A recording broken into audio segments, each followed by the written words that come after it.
About 30 years ago, I was involved in my first big change program. I was working for a large company, number one in its market, very well regarded, very well run, but it's facing different competitive threats and it knew it had to make some changes.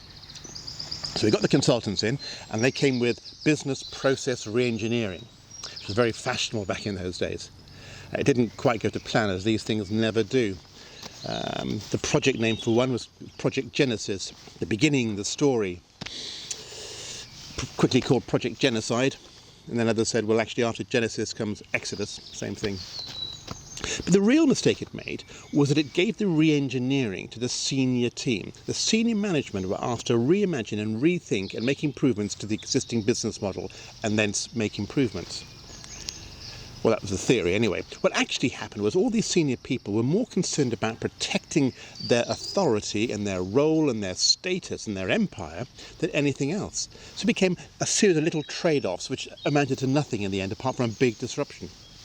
And I remember thinking all those years ago, that can't be right. There must be better ways to manage a change program.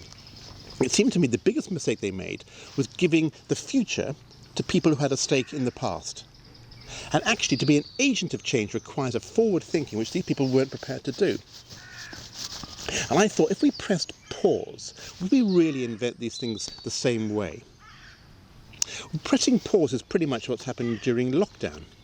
We've all had a chance to slow down and to rethink and reevaluate what's important to us, what our values are, what we mean by work, what we mean by life.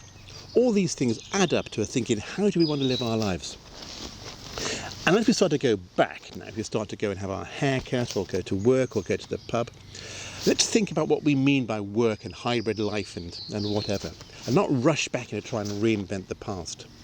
This has been an opportunity. For many people, lockdown hasn't been all bad. There have been little changes which we've all quite enjoyed perhaps. So what can we do to take that forward?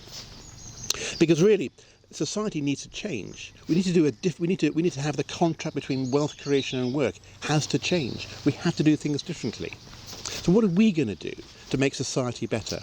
Because society can only change if each individual makes a little change themselves. Everybody has a role in making a better society.